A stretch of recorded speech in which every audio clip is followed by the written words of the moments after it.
Hey people, we're sponsored in part today by Comedy Bang Bang, every Friday at 10 p.m., 9 Central on IFC.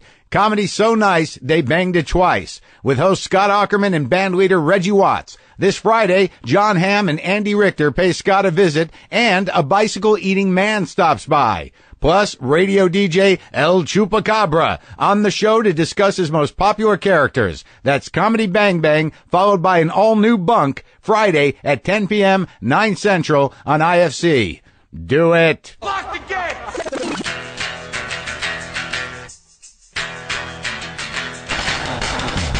Are we doing this? Really? Wait for it. Are we doing this? Wait for it. How? What the fuck? WTF. And it's also, what the fuck? What's wrong with me? It's time for WTF. What the fuck? With Marc Maron.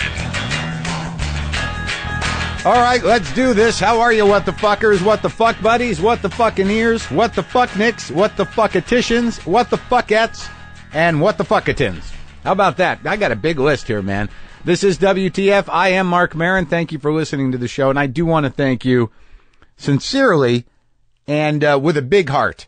Can I do that today? I'm going to go on vacation next week, if that's okay with you guys. There will be no discontinuation of service. Service will continue with new episodes of the show. But I don't want to lie to you.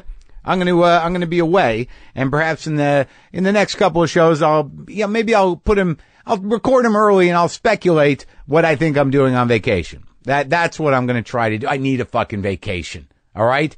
I just need one. I've never taken one. I'm going to try to take one. Let's get into that in a minute. Let me get into some business. Today on the show, the amazing Brian Regan is in the garage, and certainly one of the greatest comics ever in my humble estimation.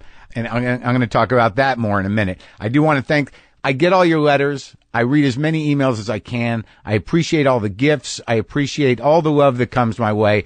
And I can't always respond personally to you, but I personally love it. And I'm grateful for it, and I appreciate it, and I want to thank you for listening. You know who you are, and it's just great. I am a little overwhelmed with stuff, so I can't always get back to everybody personally, and that bothers me. Believe me, it's one of the reasons I need a vacation, because no matter how much I have to do, I will obsess over one email where a guy's like, "Hey, come on, man, just email me back," and I will carry that with me for the day. I don't have any boundaries around, no ability to compartmentalize what are major problems and minor problems. Everything just melds into one big, multi-headed, multi-armed, several million tentacled problem or issue that is just coming at me. And I need to stop it. But I do appreciate all incoming stuff. That said, I was in Chicago, and I didn't get to talk to you since the Jack White episode, but I was in Chicago. I had a great time in that city. I'm looking forward to going back to the main stage in August. You can go to WTFpod.com and check my calendar for everything. I love that city. It's one of those cities that it's its own thing. It's a real city. And another reason I need to go on vacation, because every time I go on the road, I make an excuse for myself, and you know this about me, to eat, what I consider indigenous food. Like, I can go anywhere now. Any big city has a foodie community where they have the best food. Oh, that place is a new restaurant. It's great. But there are some old standbys, and that's where I like to go. So, of course, I asked about, which pizza to go to. I got so many people saying I got to go to Lou Malnati's that I went to Lou Malnati's, and I'd been there before in my life, but I'd forgotten about it. And I went there for lunch with Andy Kindler. And in lunch with Kindler, can you have that much Jew around pizza? Absolutely. Me and Andy Kindler eating pizza is the equivalent of perhaps an entire Jewish family eating pizza. We're playing all the parts and covering the entire history. So me and Andy went. We discussed a lot of things, some issues, some problems. We had some good times. We had some laughs. We ate a pizza. We split a 9-incher. Now, that should have been enough for most people, but it was not. That night, backstage at the Chicago Theater, where I was working with the lovely Sarah Silverman and Kyle Dunnigan and Reggie Watts, Hannibal Buress, Natasha Leggero. I found an excuse. I said, we got to order a Lou Malnati's. Do they deliver? Hell yes, they deliver. Let's do it. Everybody in? I didn't care if everyone was in. I just wanted to make sure that I shoved another 2 or 3 slices of Lou Malnati's deep dish sausage and mushroom pizza in my face. So over the course of a day, I ate an entire deep dish pizza. And I don't know what the fuck I'm thinking. Look, folks, this is who I am at this point in my life, and you know this. I know there are bigger issues in the world. There are other things to talk about, but I think I'm probably eating about 15 to 20 fucking nicotine lozenges a day. I'm compulsively stuck in some sort of Twitter vortex for some sort of immediate gratification buzz and hyper engagement with thousands of people I don't know. I'm constantly drinking coffee, probably 2 to 3 pots a day. I cannot let go of my phone. I'm responding to emails as they come in, always. I'm reading all of your emails. I'm fielding mail here at the house where people send me stuff. I've got a P.O. box that's coming in. I do this show. I'm about to lose my fucking mind. I'm strung out, for fuck's sake. I got a problem, man. I got to shut this shit off. When was the last time? I've got this fantasy in my head. And I'm telling you, what day is it? It's Thursday. When did I eat that pizza? On Saturday? I don't think it's completely out of my system yet. I'm locked up. But that's not your problem. And I don't even want to really talk about that. I'm just strung out. I need to turn my phone off. I need to turn my computer off. I need to turn part of my brain off and just fucking relax. I'd like to get off these nicotine lozenges again. This can't be good. I know what I'm doing. Why can't I? Maybe I should just get on Lexapro or something like that, like any other anxious, panicky, hypervigilant whack job of a selfish person does. Take care of yourself. Why am I self-medicating with nicotine lozenges? They have medication for that kind of stuff. What does the baseline look like? I'm going to go to fucking Hawaii. I'm going to go on an island. Got a good deal, by the way. You know, there's something about frequent travel. You commit to one airline, you get the points, you get the free tickets. You commit to one credit card, you get the points, you get the trip. That's who I am. Is that Jewish or is that just smart? Let me ask Andy Kindler. But, yeah, so I'm going to try and do it. I'm going to detox. I'm going to detox from as much as I can detox from. Today we're sponsored by IFC Films, presenting the new comedy Your Sister's Sister, starring Emily Blunt, Rosemary DeWitt, and Mark Duplass.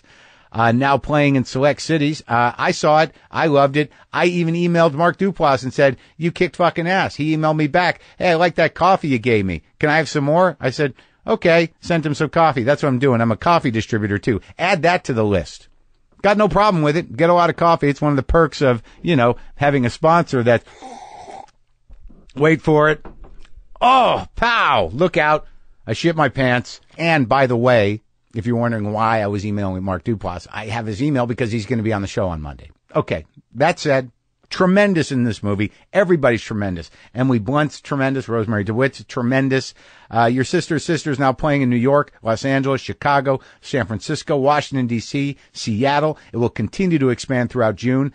So look for it at a theater near you. Mike Birbiglia, friend of the show, friend of mine. I can consider him a friend, is also in Your Sister's Sister, for a little bit. Got a little bit. He's there at the beginning. Mike's movie, Sleepwalk with Me, comes out in August, also from IFC Films, and I'm in that one. See how I can bring it all around to me?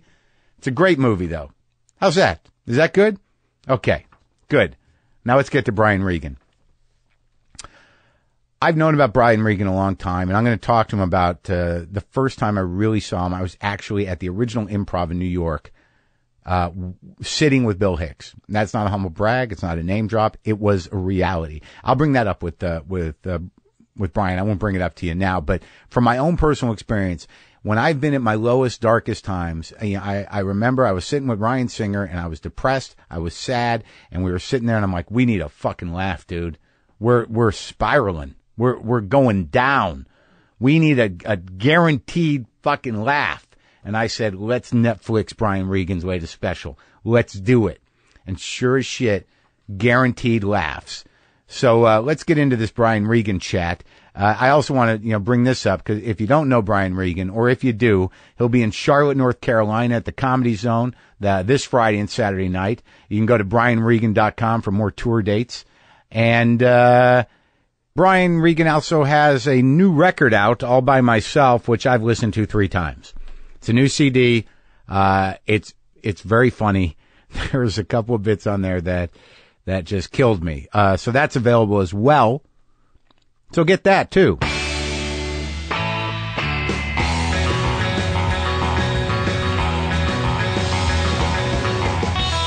sorry to interrupt, but I have to interrupt because it's Adam and Eve time. You know what that means. Hey, if you need something to, help you out, to lube something up, to strap on, to put inside, to maybe wear on your head or face or fingers or perhaps watch, you can go to adamandeve.com and get 50% almost any item, a free bonus gift, 3 free DVDs, free shipping. adamandeve.com, enter WTF at the checkout. This is fun stuff. A lot of you who may not be that, exploratory or adventurous sexually, go look and see what they have. Perhaps you need a prostate massager for medical reasons. Perhaps you would like some bulk condoms so you don't have an unwanted child or add to the children you have. I've been told the bulk condom deal is a very good deal, and I will give you 50% off almost any item and a free gift, 3 free DVDs of the filthy sort, free shipping at adamandeve.com. Just enter WTF at the checkout and be safe. Have a good time. Be fearless, though. You never know. If you push the envelope, you might find something you never thought turns you on that does, and then you're that guy. So there you go.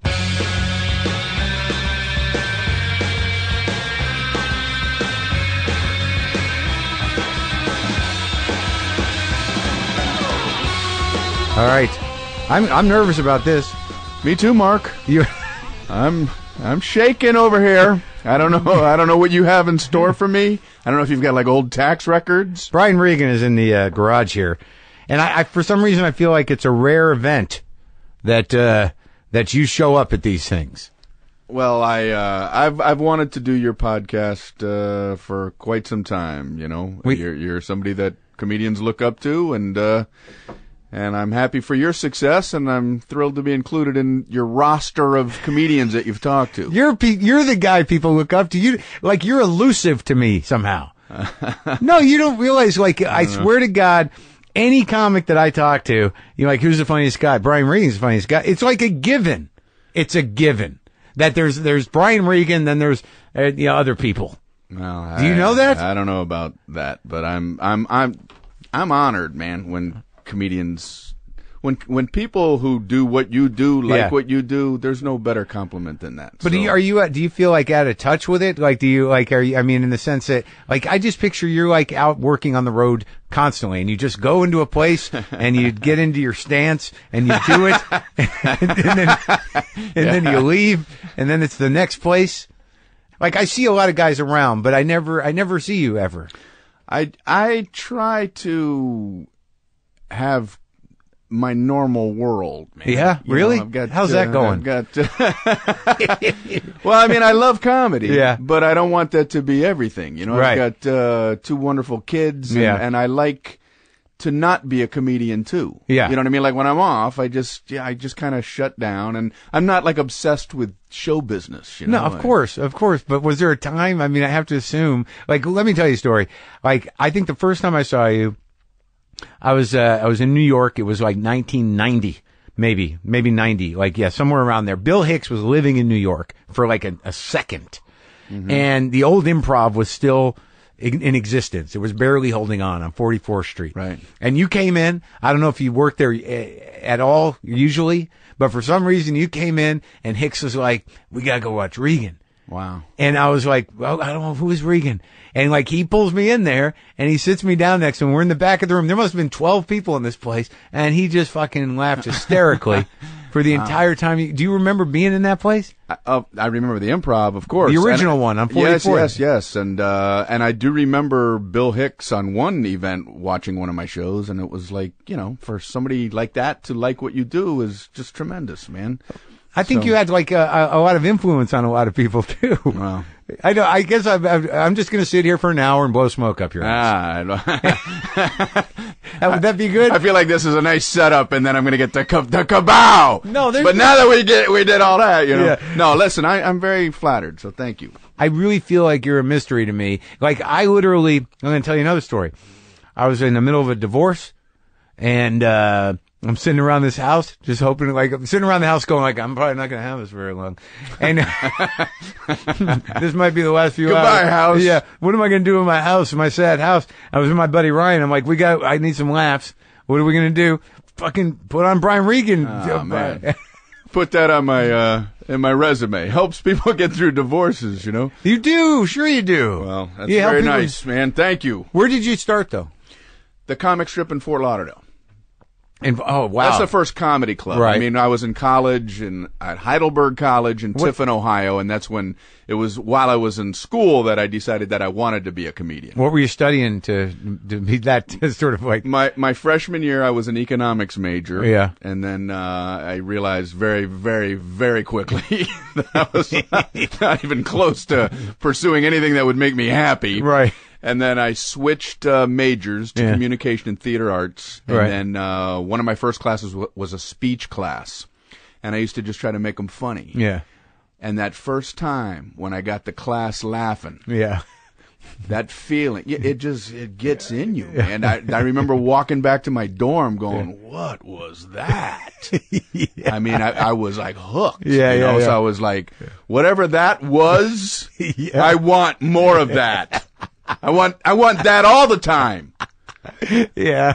So you wrote a lot of speeches. So I was that was my only stage was my 13 people in class, and you were killing. Yeah, I was killing. Going, man, if I can get this up to 15 people or 20. Yeah, maybe do a longer speech. Yeah, do a 7-minute speech instead of a 5-minute speech. Do you remember what the speeches were on? I did one on we had to sell a product. And I had this it was like a misdirect. I had this bag. Yeah. And that there was something in the bag. Right. And I was talking about, I remember the speech. It was like, are you ugly? Are you tired of people thinking you're ugly? And when you're walking down the street, they cross to the other side of the street. Well, I have a product for you. And then I reached into the bag, and then I pulled this thing out, and I set that off to the side, and I said, the paper bag. The old switcheroo. Yeah, the old switcheroo. They said you could put this over your head, and I remember the teacher howling, and all the class howling, and I'm like, wow, that was fun, man. That was easy. I did a misdirect. Yeah. They got into it, so... But like, had you been a fan of comedy? I mean, did you have any sort of sense of that there was a world of comedy available? Or I was always a fan of comedy, but I grew up in Miami, Florida. I liked George Carlin, and then when Steve Martin came on the scene, huge Steve Martin fan. But it never dawned on me that was even an avenue for me. A job choice. Yeah, I mean, it was that's what people in Hollywood and New York do. You know what I mean? It's like the rest of us, we have to become accountants. And things like that. Have a job. Yeah. So when I remember thinking maybe I could be a comedian, it was like this audacious quest, But that's when it happened. And how many people were in your family? How many brothers? I know one of your brothers. I know Dennis. You probably know Dennis. He's a comedian. Is that a problem? It's not at all. Oh, good. It's my mom and dad have 8 children, 4 occupations, 2 comedians, 2 firefighters, 2 school teachers, 2 salesmen. Really? Yeah. 2 firefighters. My parents say we're 15/16 Irish. I don't know why they have that formula. That's what they've told you? 15, 16? We're 15/16 Irish and 1/16 Dutch. Why'd they have to throw that in? I don't know. Have they traced the Dutch? They must have. There's one Dutch. There's the Dutch. I don't know where the Dutch person comes into play, but. And what kind of business was your old man in? Dikes. He would build dikes and wooden shoes. No, he worked for Eastern Airlines. He was an accountant. Really? Yeah, for Eastern Airlines. Did you guys fly for nothing? Yeah, we flew. Well, you had to pay some type of nominal fee. It was $5 to fly coach. This is true. Or $10 to fly in first class. $10. So we always flew first. My dad would splurge, and we all flew first class. That's like a family of 10 in first. There's not even enough room in first. We would take up the whole first class cabin. It's a party, a Regan party in the first class. That must have been hilarious. Yeah. So I can't imagine. But how were you brought up? I know you don't, on policy, you don't cuss on stage generally, right? Right. It depends on what I mean, I say hell and damn. No, it's, come on. No, I don't have a problem. But I had a guy come up to me after a show one time and say, I heard you were clean, and then you throw these words in there. I'm very disappointed. I'm like, God almighty. What are you? Were you brought up in a religious house? Yeah. I mean, but not I mean, we're raised Catholic and that sort of thing. Yeah. But we weren't allowed to cuss At home? At home At all? and no kid visiting our house was allowed to cuss. What was the punishment for that? Well, there was one kid that had a basketball thrown at his head. By your father? No, by us. Oh, really? Because he was cussing, and we're like, "You're not allowed to cuss in our house." And he was like, "Well, fuck that." Yeah. And that was it? So all we eight kids? So we picked up a basketball and threw it at his head. Because we figured there had to be some type of ramification. It's a rule for a reason. So there has to be a punishment. And if cussing is so bad, there has to be a really bad punishment. So we hurled a basketball at his head, and it hit his head, and then it hit the wall, and then came back and hit the basketball again. We're like, wow. I guess he didn't come over. The word got out. Yeah. You don't cuss at the Regan house. Don't even. It's off limits. That's fucking hilarious. So where in the lineup are you? 4th out of 8. Wow. Yeah. Middle. Yeah. I figured that out quick. Do you like that? Mm-hmm. Math. Right out of the get together. Bang. There's no middle out of 8. No? Yeah, there is. 4. Well, out of 9, there's a middle. Okay. You have to have an odd number. Okay. Well, so you and Remember, the next I was guy. an accountant. I was an accountant for a year. So you graduated with an accounting degree? I mean, I was an economics major. You didn't do anything after college? You went right into comedy? I dropped out of college. Oh, good for you. To do how many comedy? 2 years in? 10 credit hours short. Really? Of a degree. Oh boy, how'd that go over with Pops? Imagine that phone call. Mom, Dad, you know how you're gonna fly up for my graduation ceremony? Get ready to go up to the comic strip in Fort Lauderdale instead. I'm gonna be bussing tables and try to get on late at night. It's closer. It's right down the street. I auditioned there and ended up passing my audition at one point. And with a speech?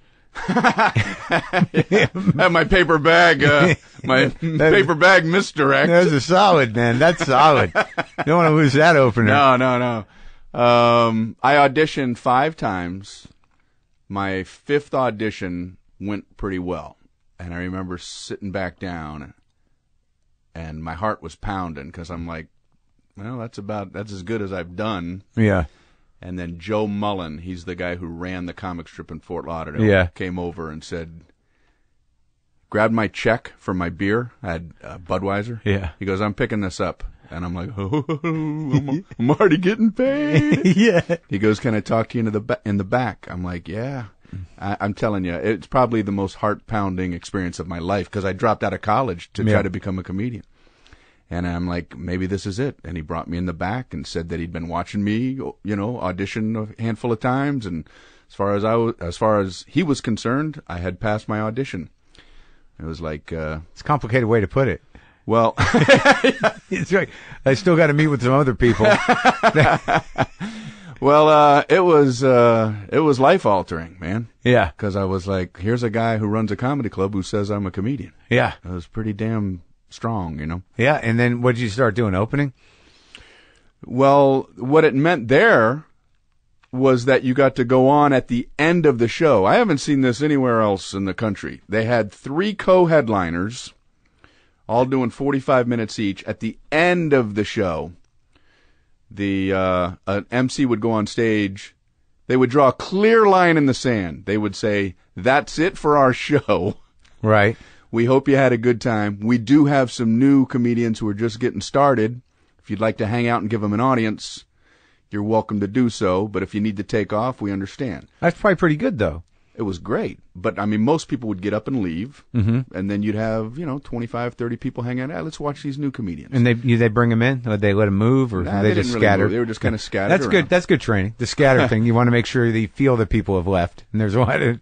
That was what you went up. That's what I went up to for a year, going on at the end of the night to people who, were just hanging out. And doing what, 8s? 5s? 5 minutes. Yeah. And And and there were like 3 or 4 of us each night, and then people were gradually leaving during that. So if you were at the end of that, sometimes you'd go up to 4 people. Oh, yeah. So I had a whole routine built around people walking out. Right. Because that's what was happening. I had a whole routine about, hey, thanks for making me feel like a can of room defogger. Yeah. And, you know, I had this whole thing about how people were walking out during that was my act. And then they moved me up, you know, hey, we're going to let you open. So I get on stage, and I'm thinking, nobody's walking out. I don't... Yeah, what do I do now? I don't know what to do. People are paying attention. Yeah. And I'm looking around going, God, somebody please walk out, you know? I think I got these lines. My whole career built around being horrible. So I had to start writing jokes for people who were actually paying attention. Oh, man. And how, like, you have such a defined thing that you do. Like whenever your name comes up, I actually characterize you like, you know, I have this whole thing where like I say, Regan starts in like the top position. You got the top position, and then usually by the end of the joke he's down here somewhere, and then after the laugh he recocks. And back up. Yeah, he's back up. Yeah. When did that sort of like? Did you feel yourself just doing that? I never consciously did anything like that. I mean, I just. Were you just doing straight jokes? I mean, were they long bits at the like? You mean at the beginning? Yeah. I had all kinds of weird stuff, man. I didn't know what I wanted to be as a comedian. I mean, when you first start, you don't really know. So you're doing everything? I had props. No, I had really? I mean, I'm not judging. I'm just curious. No, I mean, I had a little bit of everything. Had the bag. I had a bag. Yeah. I was so bad at prop comedy. I had props for jokes I didn't even need props for. Like what? Like I had I would get on stage and say, "Hey, man, I'm always getting ripped off at the supermarket." Yeah. Like I bought a box of cereal and it was less than half full. So I brought it back to the manager, and I said, hey, this box of cereal was less than half full. And the manager said, yeah. And then I pulled it out of the bag. Yeah, you bought 40% bran flakes. Did you repeat it? And then, I would hold the box up. And I look back going, did I need to hold up a box of 40% bran flakes? That was part of the joke? Can't I just say 40% bran flakes and people can envision what that is? You're just starting out, you need a little support, a little visual support. And then I put that bag in the bag. So I had a handful of props. What else was in the bag? I'm kind of curious. I had and then I would say, and then I said to the manager, well, what about this? This was completely empty. And he goes, yeah. And then I reach into this product called No Salt. Remember that? And and of course I emptied it out and I said, yeah, you paid for no salt. And then I take the top off and shake it up. Sure. And you got no salt. How did those go over? Oh, they were wonderful. Wonderful jokes. Those are like legendary, you know what I mean? That's like a who's on first kind of thing. That's up there. Like if there's a comedy museum, who's on first? Yeah. Maybe Jerry Lewis with the typewriter, and then they'll put the 40% bran flakes and the no salt thing in there, and just your name underneath, Brian Regan. Everybody will go, oh, that's how it all started with him. What year was that? 81, 82, somewhere around here. Was it like, who were the headliners coming? Like, who were the guys that you were seeing when you're just hanging around cleaning up after people? I mean, like, what was it? What were the guys that were coming through? You're like, oh man, that guy really does it. Do you remember who you saw? One of the comedians was Jerry Seinfeld. He came. He was just right, one of the headliners. Seinfeld was one of the guys. I had to go on after him. Actually, my brother Dennis and I auditioned 5 times. One of those times was with my brother Dennis as a comedy team. Really? Yeah. He was the straight guy, I guess, right? We didn't even have it figured out that we didn't know. But he wanted to do comedy that early too. So we literally followed Jerry Seinfeld. The two of you. And Seinfeld hadn't broken yet, you know what I mean? And was he killing them? He absolutely killed. Yeah. And I remember thinking, if that guy's not a star, then there's no justice in this business. Why do I even want to be in this business? You know? And then a month later, he was on his first Tonight Show and on his way. So I'm like, okay, there is justice. Okay. Anyway, he did his thing. And now, ladies and gentlemen, the Regan brothers. we, the lights were on our eyes and feedback on the mic and just nothing. Stumbling over each other. horrible. All I remember is Dennis going, "Do they flash? When we get off, when they flash the light, right? They flash the light. We get off." I'm like, "Yeah, but you don't say that out loud." That was his open. Yeah, about a minute in, he knew we weren't getting any laughs. He was like, "When do we leave? How do we get off the stage?" That goes on in your head, Dennis. You don't say that out loud. When did it start to pick up? When did you start to, like, what were some of your first gigs? Well, I worked there for... like house MC kind of shit, or what? Yeah, I mean, I moved from going at the way end to then they would let me do 10 minutes up front, and then I would be the house MC for a while. And I remember the first gig that I got was down in Coconut Grove. They were going to do comedy in a bar for one night a week. Yeah, the one-nighters. Yeah. Oh, yeah. And, the word was out. They're going to do comedy. They're looking for local comedians. And I called the guy up, and I had never performed anywhere other than the comic strip in Fort Lauderdale, Yeah. And I also, at the comic strip, I worked in the kitchen. I cooked and everything. So anyway, I call this guy up. You cooked? Yeah. If I was at the first comedian, people in the audience would order hamburgers and stuff like that, and I would put the burner way down low and put their burgers in, and then I'm on stage. Yeah. Their burgers are cooked. They don't even know they're looking at the cook. And then you go back, put your apron on. Yeah, I put my apron back on. I had to empty the trash. The most embarrassing thing was at the end of the show. I had to, the dumpster was behind the comedy club. Right. And people and were going, I had to empty the trash. Yeah.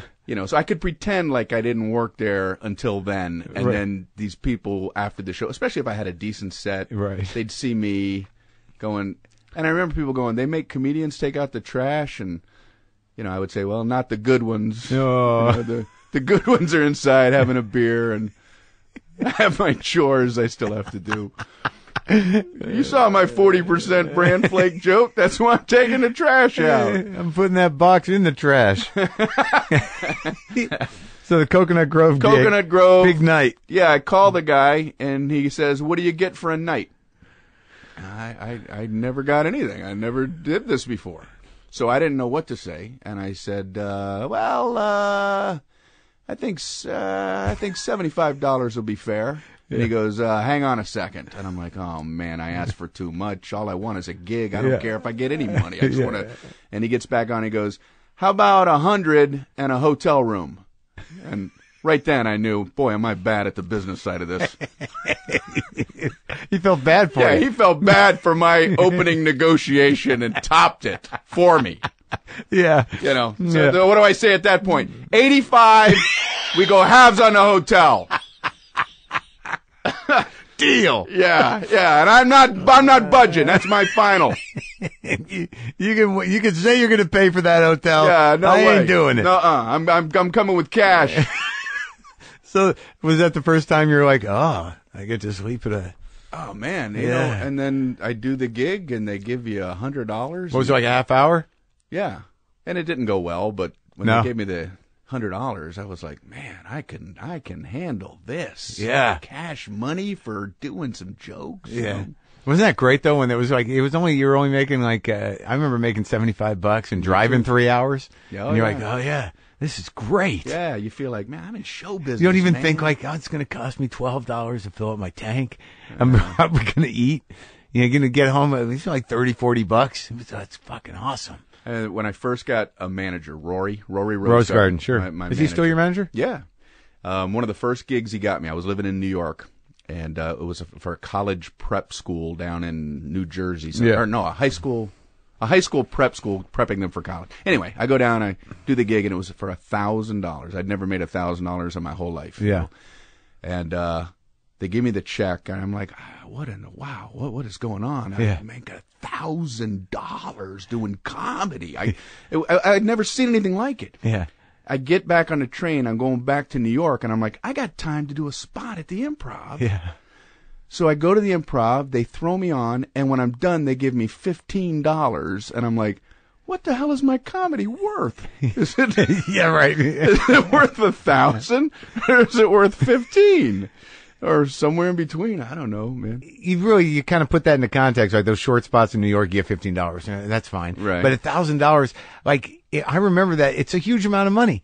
And then you start to think like, how much are those guys on television? How much could they be making? Did you ever sort of think ahead? Like where you're like, oh my God, there's no end to this. Well, my goal when I first started was to, my dream was if I could do comedy and make $100 a night. Yeah.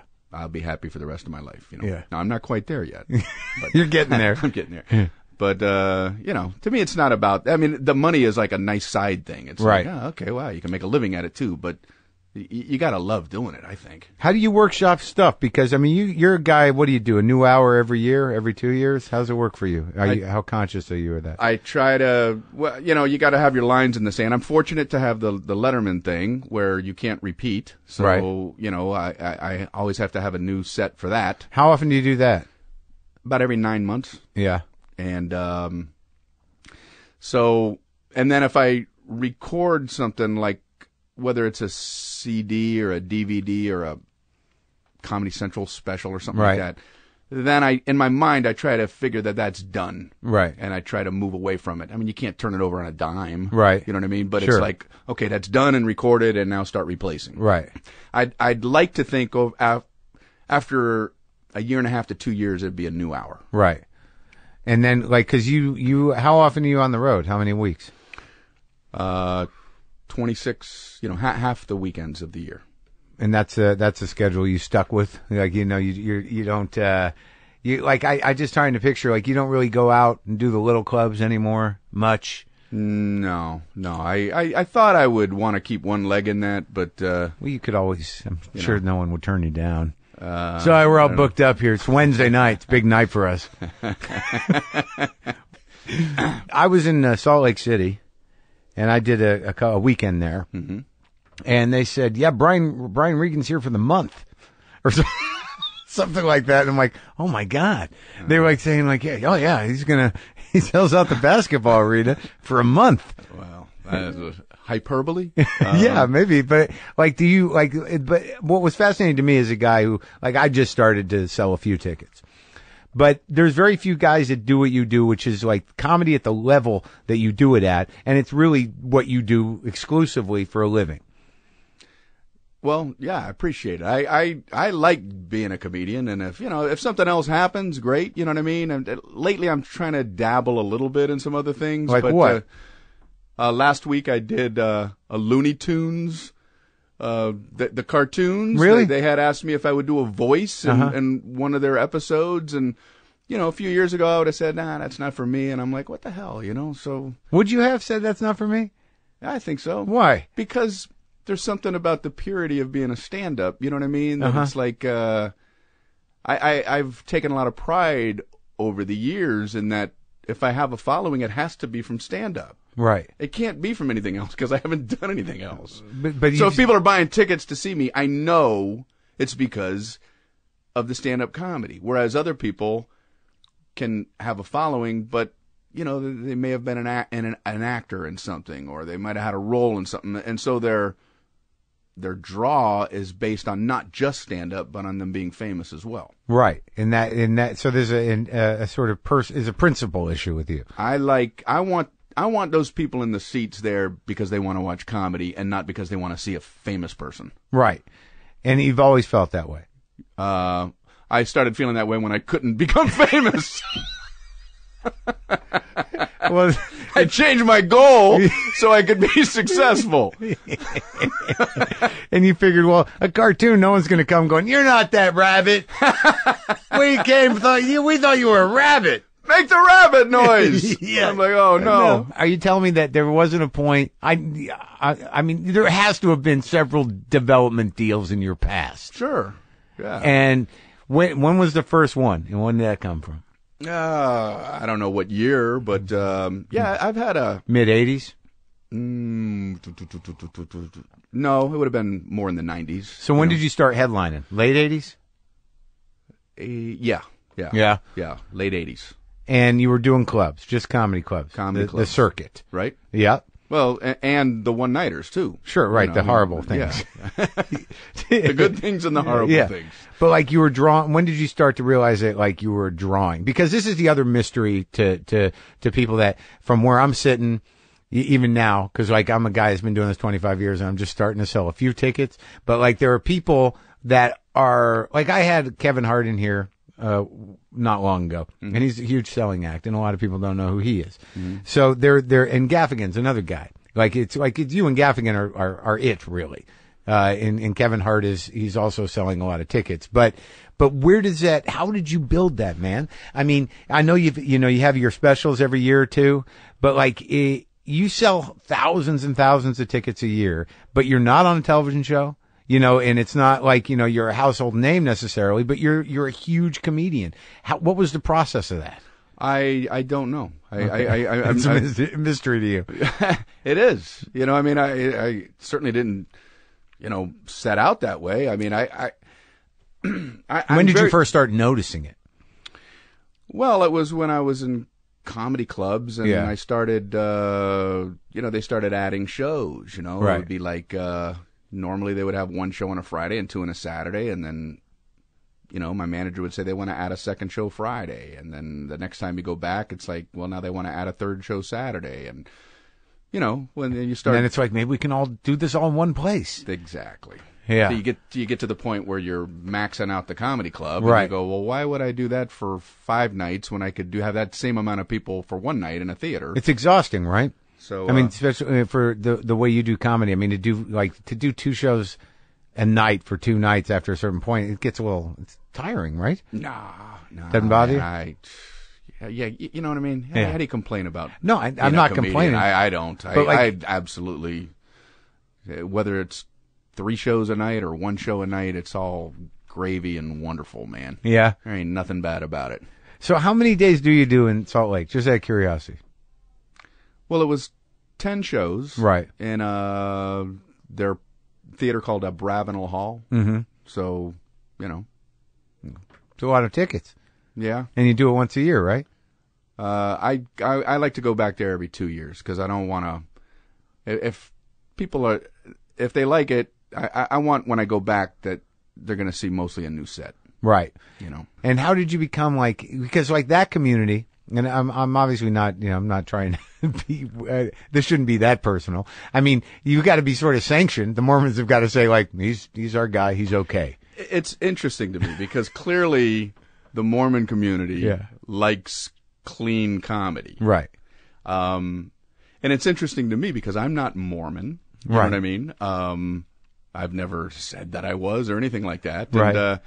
And I have conversations with my manager sometimes going, do they think that I'm Mormon? Do I have to have a disclaimer, Yeah. So, but I'm confident in that. I just do what I do. I've never claimed anything, you know what I mean? And, I like the fact that they like what I do. Are they good audience? Oh, yeah. They're great. Yeah, strong, man. Well, yeah, because I assume there's only a few people that they can, as a community, say this guy's okay. Go have a good time. No, it's a great thing. I'm not saying it's a negative thing. It's just sort of interesting because I found that when I worked there, it's an odd place because it is sort of like that's their state. Welcome to Utah. And there's a lot of different types of Mormons, and they're always all together. There's the pioneer types, and then there's the modern types, and it's a very interesting vibe. I went after one of the shows. We went to this restaurant, and I like to have a shot of tequila every now and then, right. And so I had a shot of tequila, and then some people from the show were starting to come in and hang around, and I was feeling. And I shouldn't have felt this way. I'm thinking, should I be drinking here? Because I know that's not a big thing with them. Yeah. So the waitress came back and said, would you like another shot of tequila? In front of them? Well, she's pointing to the shot glass. Yeah. And I wanted my tour manager, Andy, to get one for me. Yeah. And I said, no, I'm good. But Andy, how about you? And he goes, I'm good. And then she leaves, and I said, Andy... What do you think I was trying to pull there? I wanted you to get the shot for me, And sneaking a shot in front of the Mormon fans. It's just fascinating to me. Like the idea that you can do that many shows, the numbers are just spectacular. I mean, it seats a lot of people. It's fascinating. Like you must play to a good percentage of the population of Utah every 2 years. It's almost like, Utah's coming out to see Brian Regan again. Listen, the whole thing was kind of surprising to me because, I have the webpage thing, and I was noticing that before I ever performed in Utah or Salt Lake City, I was getting a lot of comments like, how come you never come to Salt Lake City? How come you never come to Salt Lake City? And like disproportionate from other cities. And that's when they had a meeting. Told my manager, I said, maybe we should book a show there. And that's when we kind of found out, I got a little bit of a following there. Yeah. And where are some of your other areas that you find that you just kick ass? I don't know. I mean, that sounds self-serving to. Oh, I'm asking you. Here I'm asking you. I do well in Denver, Atlanta. Yeah. New York is always fun. Yeah. In the city? You work in the city? Yeah. I mean, I do the New York Comedy Festival like every couple of years. Right. I mean, I used to play Caroline's all the time. Right. Great comedy club. And and now Caroline's is involved with the New York Comedy Festival. Right. So I do that every couple of years. And, it's always a blast. And when you were like, as time went on, because you work with Roy Rosegarden, and he has Robert Klein, he has Ray Romano, and his brother is also, I don't know the full roster, but what were some of the opportunities that you came, that you sort of like, the deals that you got that didn't pan out? What were the pilot scripts? Who were you in those? Well, some of them never even got. I never even shot a pilot. No, right, but you wrote scripts, right? Wrote scripts. Yeah. It was always frustrating for me because I would get to where I could at least write a script, and then I would take my bits and try to work them within the context of a show. Right. And then you'd submit the script, and then the notes would be, well, this doesn't seem funny to us. And I'm like, well, those are... You can't tell me that those bits aren't funny. I don't know who you are, but I know they're funny. Yeah. People laugh at them every single night. Yeah. So, I after a while, I had to get to the point where I stopped worrying about what other people thought. Mm-hmm. I can't control what these network people think. Right. I can control what I do as a stand-up. So if I ever get a show, it'll have to be based on my stand-up, but if it happens, great. If not, whatever. How many did you do? How many pilots, scripts? I don't know, 3 or 4. Yeah. And did you find that at different points in your life? Like, was there one script like before you had kids and before you were married, and you're like, it's just a guy? And then 3 years later, it's a guy with a wife and one kid. I never went with the family route. No? I never wanted to do the family sitcom. I just wanted it to be more about a person going through life. Uh-huh. Just an individual. And what was your job in some of them? One was an ad, like a advertising agency in a local market. Uh-huh. Thought that would be kind of interesting. Yeah. Dealing with clients and stuff like that. Guy coming up with ideas to sell stuff? Yeah. That'd be funny. Yeah, you got the local car dealer who wants to do his own commercials, and you have to anyway. But stuff that I thought was funny. Yeah, and then you submit it, and then they tell you it's no good. And so, about what year did you say, "Fuck these people"? If that's the way they want to play, I'm going to play Utah for 10 nights. Well, here's what happened. The reason that I wanted a sitcom is because I thought for a while that represented whether or not you were a good comedian. That was the payoff. That was the grail. Yeah, people would go, wow, he must be a good stand-up because, look, he has a sitcom. Built around him. He's a stand-up with a sitcom. So to me, it was more of a trophy, right. To be able to say, I must be okay at this. Look, I got a TV show. So that's why I really wanted it. But then, and I also wanted to get a TV show so I could get lucky enough to have a following that would want to come out and see my stand-up. And then somewhere along the way, it was like, wow, I'm developing a following without that. Yeah. So my desire just dropped. I'm like, I don't need that. You know what I mean? Yeah, because it is sort of humiliating to have to kind of because when you're a stand-up and I'm doing this, I do this on my own, and a lot of people listen to it, and nobody helped me. I was not sanctioned by anybody. Mm-hmm. No one could say no, turn that off. But there's something about that feeling of you're kind of going all right, we got another idea. Let's go put it in front of these 22-year-old Jewish kids who run show business for them to go, I don't know. Nah. Yeah, I think comedians, it's hard for comedians because we're used to autonomy. Yeah. You know, Yeah. we write, we direct, we do everything for our own show. Yeah. And then all of a sudden you're in a room with people tossing out an idea and you get, well, I don't, and you just go, I gotta get out of here. How do I get out? What's the quickest way out of here? You know, it's just, I don't have to deal with, if I think of an idea, I say it exactly how I want on stage. I don't need to run it by anybody, you know, so it's hard to try to get into that world where you have to do that. Yeah. Know? Do you still get that same buzz that you got when you pulled the bag out? You mean on stage? Yeah. Oh, yeah. Yeah. I always enjoy the hell out of being a stand-up comedian.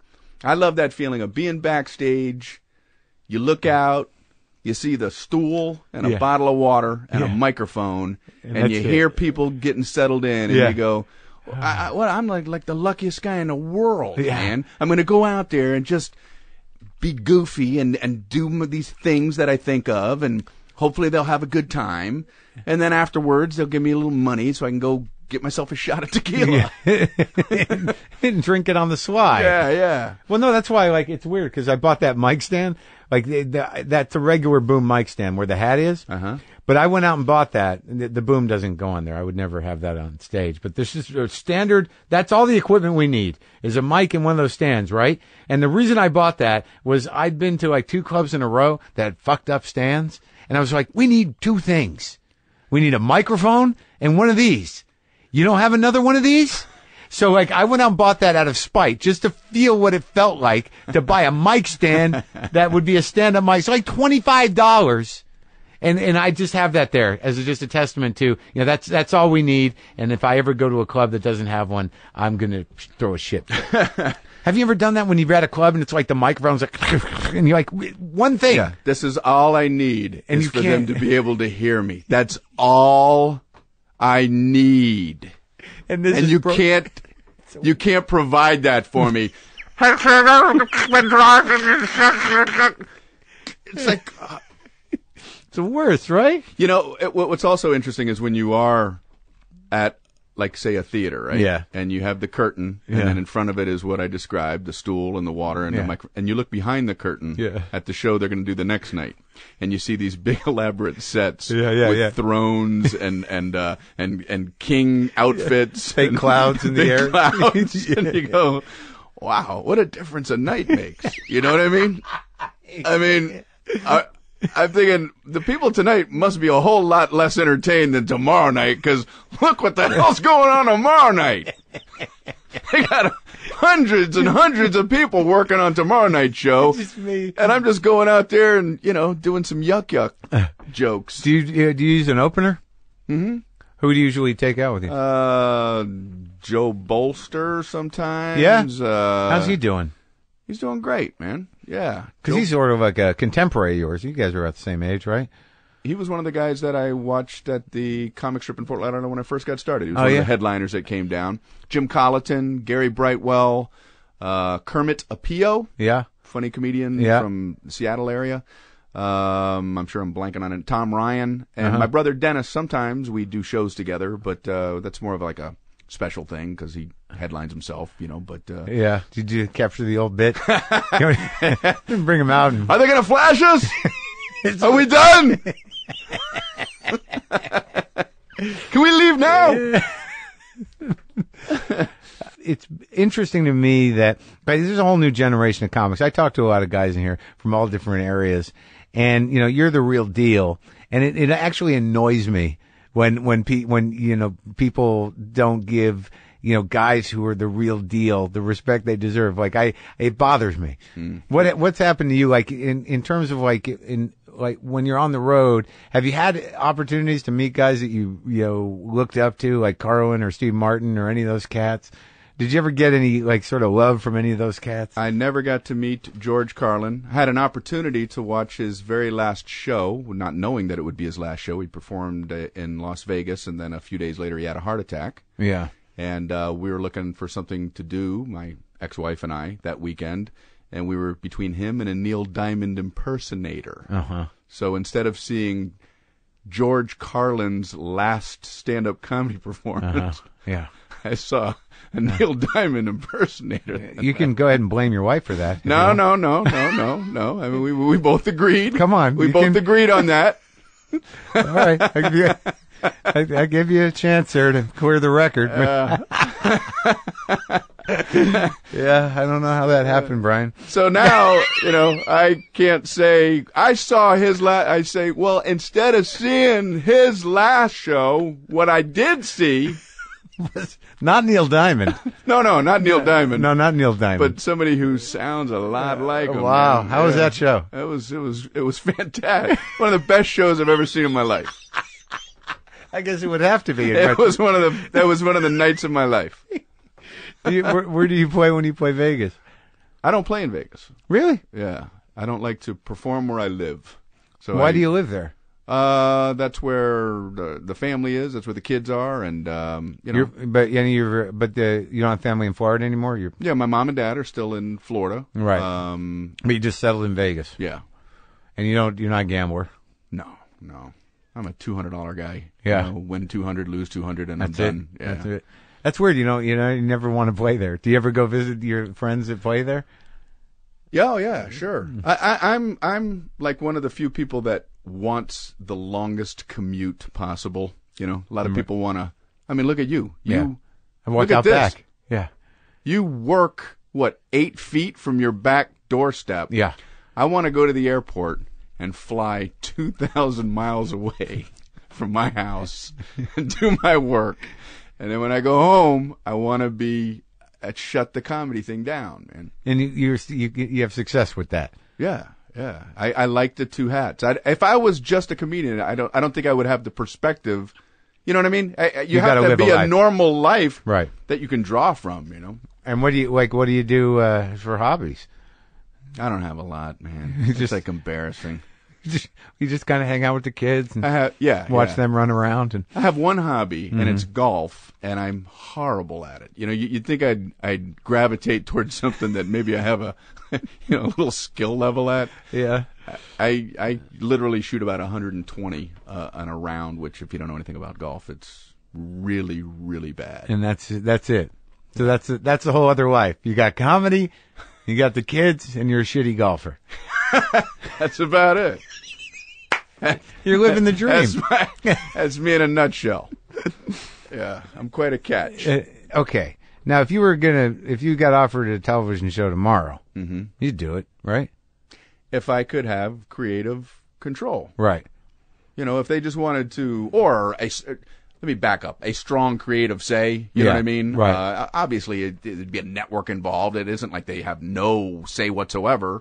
But, I'm not interested in just kind of being cast in somebody else's vision. To me, it's about the comedy. Have you ever done any acting like that? Not a lot, no. Character pieces? Like you ever show up on Ray's show? Rory say, like, you want to do a thing on Ray's show? Never did. Never asked? I never asked? No, they never asked you? They never asked, and I never asked. I don't like putting my friends in those positions. No, I know. It's like, have you never showed up as like, hey, there's that guy from Nah. No. It's interesting. It's interesting to me because you really are a pure comic. Like, there's just never, you're stand-up. You say that now until you hear my Looney Tunes voiceover and go, he's getting off the rails here, man. Let's do a phoner with him. Do a little follow-up. Heard the rabbit thing. Yeah. Tell me more about that purity.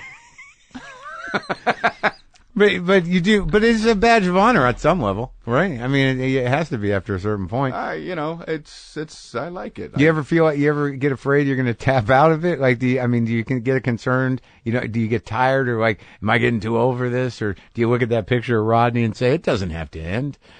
I like the idea of maybe retiring at some point. It'd be nice to get to a point where you don't have to do it anymore. But I don't know. I'll cross that bridge when I get there. But right now, I enjoy the heck out of it. Have you ever performed internationally? No. No? No. You just don't want to try it? I would like, England? I'd like to try. But I don't know that I have any following over there whatsoever, So, listen, I have trouble doing shows in Canada because I wonder if the subject matter crosses that line. Have you done it up there? Sure, I've done Vancouver and Toronto and Works stuff like that. Works good, right? But every bit I'm going, do they have this? In my head, do they have UPS? Do they have Krispy Kreme? Do I change it? So it's like an awkward feeling. And I can only imagine in England, like at the start of every joke, do they have airplanes? Do they fly? The panic. Do they live in houses here? Yeah. It's one step short of like, what do you people eat? Yeah. Do you eat things? Yeah. You have food. You have like dinner, right? You eat. Is it called dinner? And I know I'm overly paranoid about it, but it's scary. Like, I don't know what would trend. You hear about certain comedians that, wow, they're huge over there or something. And I'm like, I haven't heard any clamoring from the English people to have me come over. We've got to hear your Pop-Tarts bit. I don't know if that's a British accent. I don't know what accent that was. It was close. It was good. That's my Looney Tunes. Yeah. What is the Looney Tunes gig? What was the character you played? I play a motivational speaker. Yeah. Who Daffy Duck gets turned on to. This is a new series of Looney Tunes? Yeah. Or they just started making them again or something? Well, they started making them a few years ago. Now those characters are in the modern world, like Bugs Bunny and Daffy Duck share a house together, and it's no longer out in the woods. Right. And I was meeting with the writers, and they were joking about how many jokes can there be out in the woods. Yeah. So they put them in the modern world. And it's great. That same art that you. Yeah. But I watch them with my kids, and they're very, very funny. How old are your kids? My boy is 13. My girl is 8. Wow. Yeah. So you've had them a while. I had my boy 13 years. My girl, I'd have to do the math. 8 years. I've had her 8 years. Do they ever see you do stand-up? Yes, they have. On TV, or you bring them with you? I bring them with me, and do they get a kick out of it? I don't force it on them, And if they are going to watch, I only want them to watch 5 minutes a night because I don't want them to get, You want to keep the material fresh? I don't want them rolling their eyes at. I want them thinking of me as daddy and not a comedian. Oh, that's interesting. So you really try to keep this separate thing, Oh yeah. And now let's talk about the clean thing. Did you ever work dirty at all? Yeah. Yeah. I mean, I was never dirty, but I had dirty bits. Yeah. But it was always a very small percentage of my act. Right. But I had. I remember when I was doing the hell gigs, I had 3 F-word jokes. Mm-hmm. I had one I opened with, one I closed with, and one floating one when I needed to get the audience back. What were they? What were the jokes? Yeah. Well, all right. You're gonna bleep them out? No. You don't have to bleep. One of them is, I love when somebody doesn't know how to argue. Yeah. So the best they can do is just repeat what you said and add my ass to it. Yeah. Say, I saw this in a parking spot. Hey, man, that was my spot. Hey, your spot, my ass. No, seriously, I saw it first. You saw it, my ass. So then I say, you got to be careful, like in a holdup, Hey, stick 'em up. Hey, stick 'em up, my ass. Yeah. Or, and now here's where it really gets raunchy. Yeah. Here, you buckle up. This is the Dirty Brian. Finally. Or in a barroom brawl. Hey, I'm gonna fuck you up. Hey, fuck me up. And then I didn't say it because they already get it. Yeah. And then I would pull out my box of bran flakes. 40% bran flakes. So that was the opener in a tough situation. That's I had an opener. That would have been in the middle. That was the floater one. That was the floater. Like, I'm losing him. Back. Yeah. You gotta get the my ass joke. Yep. And then I'd do that, and they'd go, he is kind of funny. He is kind of funny. We heard the word fuck amplified through a sound system, so now we believe in him. He saved the night. We were starting to lose faith in him with his donut jokes. Now he's really using his freedom of speech. Now he's back. All right. We'll listen a little more. Isn't that funny that you knew that? That it really comes down to that. Like I'm sloppy. If I use fuck, to punctuate things. I'm not you. And my crowd is much smaller. But I don't, but there's no reason you don't need him. No, but I don't, I like all kinds of comedy. Sure. I like Richard Pryor. Of course. I like Dave Attell. Yeah. I love it. Funny is funny. Right. I don't give a shit whether it's clean or dirty. Right. I like clean because it's fun for me. To me, it's a medium, like a painter might like to use acrylics. Right. I like to paint, or I like to do comedy, and to me, it's fun to try to do a clean show. So it wasn't really an audience thing. It was just sort of like, I don't need it. It was for me. I enjoy it, and if there are people out there that happen to like that, well, good. But I'm not doing it. You know what I mean? I try to be careful not to figure out what do they want. But was it a challenge to you? You're like, I'm going to do this way because it's even more pure. Like it was some sort of comic thing in your mind that this should be able. Why put an obstacle in it for that reason? Just to say the word fuck. I mean, you're obviously not going to talk about fucking, right? So just to say the word fuck, it seems like cheating in a way. Well, for me, it was like I realized it was always 5% or less of my act anyway. Right. And it's like the other stuff was the stuff I was more interested in. Right. And I thought, am I cheating for me? Right. Not for somebody else, but like, am I cheating by using the floater to get them back and by the closer? I know they'll laugh if I do this bit. So I started saying, I don't want to do that. I don't want to feel like I'm doing something because I know I need this for the laugh. I wanted to do the stuff that truly interested me. Right. And I tend to just think about more everyday kind of stuff. And that's so I started taking it out. And I started realizing, as a byproduct, wow, there is a market for this, It's right. Like, so why do that 5% when it's not really organic to me anyway? Just to make yourself appealing to morons sometimes, right? Where people can't pay attention. I don't get it. I don't get it. He hasn't said anything filthy. I don't know. Maybe I shouldn't. I was in the back of a club one time, and whoever was on stage wasn't doing great, you know.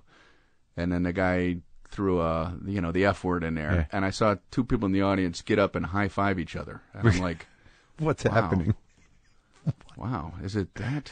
Is this the end? It's not. It's not that hard to say, is it? That was all it took. High five. Wow! Yeah. Did you hear that? And I'm like, I could go whisper that in their ear and just make their night. Oh, excuse me. Fuck. Yeah. Right in my ear. But okay, let's talk about this. Is an honest question from a comedian. Mm-hmm. Me. Bombing. When was the last time? Probably not too long ago. Yeah. Corporate dates every now and then. They're not there for me. They don't know who I am. Get on stage and you don't get your foot in the door. Boom, man. It's just it's part of the job, right? On some level. Yeah. I mean, because I sense it, like when you're on stage, your read of an audience is so immediate. Like you know exactly what you're doing and how to push it harder. When they're not responding the way that you want them to. It's innate. It's an instinct. So when you're up there and you're like, oh, that's a ceiling. They're not going to go beyond that. Right. You just got to accept that, right? The thing that I think is weird, like when you're bombing. Yeah. Okay. I wonder, like, what is the point? Like, say you have to do an hour. You got a corporate show. You got to do an hour. You're 15 minutes in. You've been trying everything you could possibly think of. Right. And you ain't getting them. Yeah. I'm wondering, how does this do anybody any good for me to do the rest of this 45 minutes? Why do we have to continue the charade? It's like, can't I throw in a towel? You win. Do you ever say that? Well, I'm not, I don't know. I'm trying to get better at not, slamming myself when I'm doing poorly, but it's hard. It's hard for me. That little piece of me, I can't have the audience feel like they know something I don't know. Right. Like if I'm bombing, I can't handle them thinking, does this guy know he sucks? Okay. You know what I mean? Yeah. I can't just pretend. I have to say it out loud, you know? Right. Hey, this ain't working. You know what I mean? Yeah. I can't pretend, you know? So you do say it. Oh yeah, and I know you're not supposed to. It's like, well, you just keep plowing through it, and act confident. And who made that rule? I don't know, but you don't ever resort to the floating fuck joke. You just feel that floating by, maybe. Yeah, I did one time. It was a bunch of like guys at a golf club, older guys, and I just nothing. I got nothing. And it was like the worst bombing ever because they didn't even all start talking. They were nothing but polite. Oh. They all paid attention. You couldn't get through? No one heckled. Nothing. Usually, if you're not doing well, people start murmuring, and in your mind you go, well, they're not listening. You know what I mean? You can justify it in your head. They were all doing nothing but 100% focus, not a laugh. Got off stage, and this guy just hands me a glass of scotch on the rocks. Yeah. And says, I thought you might want this. And I'm like, you're correct. And he said, and I don't even drink scotch, but I sure did that night. And he goes, I'm just curious. And he wasn't meaning it to be a trick. He goes, I'm just curious, what do you do for a living? And I'm thinking, does he think that that's what I do every night? That's the reaction? And I'm like, I do that every night. And he's like, you do that every night? Yep. I do that every night, and then I get off and I guzzle scotch. It's a hard way to go through life. If I bomb big. Yeah. Because I'm physical and silly and crouching. If you're a monologist, sometimes I fantasize when I am bombing that I wish I was just doing one-liners and I could pretend like they're not supposed to be funny. I can't pretend with my act that it's not supposed to be funny. Because each bit's 3 or 4 minutes. And I'm like, imagine that to stone-cold, wide-eyed silence. Oh, my God, it's just nothing but awkward, and then I got to reset. Yeah. But I'm resetting. There's no purpose to reset. There was no laugh to begin with. All right, now that that's done, let me bore you with this. But usually just corporates, though, right? Those are awkward situations to begin with. Well, now because of if I'm performing in a theater, they kind of know that who they're going to see. Sure, it's a different story, Yeah. But I would have bad shows in comedy clubs. It's like all it takes is, you can have 90% of the people there to see you, and then hey, it's Fred's 40th birthday party from work. Yeah, that's all it takes. I'm not good at that. Bachelorette parties? Man. It's just, I don't understand it. I don't when the bachelorettes come and you just see some variation of a cock somewhere on a hat. Had one thrown at me. Not talk about this. Yeah. Hey, it's bachelorette. Here's a big pink rubber penis. Would you stop talking about Fig Newtons and refer to this big pink rubber penis, please? What did you do? Oh, man, I did 10 minutes on that big pink rubber penis. The likes of which no one's ever seen. I wish it was on YouTube. I just set it to the side. I just kind of kicked it to the side and continued to bomb. As if no one saw it. I was just going that's mad. It's not there. That's lucky you're not doing that in the clubs anymore. I tell you, it is fun to win over a crowd that is not there to see you. It's wild, right? When you do a corporate show and you get them rocking and rolling, you go, okay, this is cool. Yeah.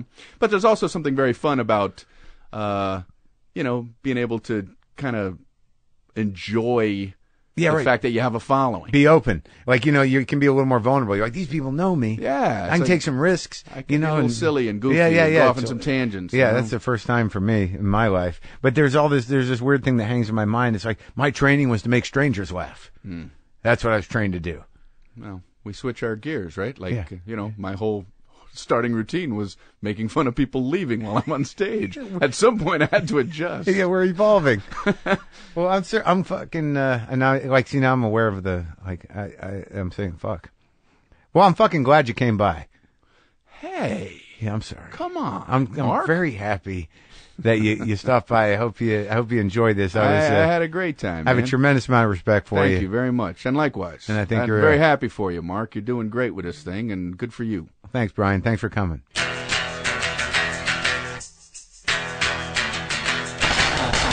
Brian Regan, straight up comedy talk from one of the best comedians in the business. Hope you enjoyed that. Go see him this weekend if you're in the Charlotte, North Carolina area at the Comedy Zone. That's tomorrow and Saturday. So, what else? That's it. That's our show. I'm going on vacation, but I will be here for you. I will be here for you over the next few days. Monday, Thursday, I'll be here, just like I always am. I shouldn't have even told you. But anyways, go to WTFpod.com for all your WTF pod needs.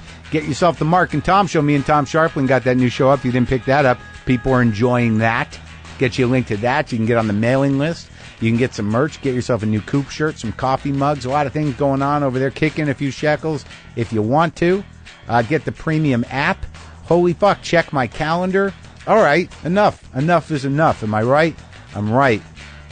My God, my foot is fucking shaking and my head hurts.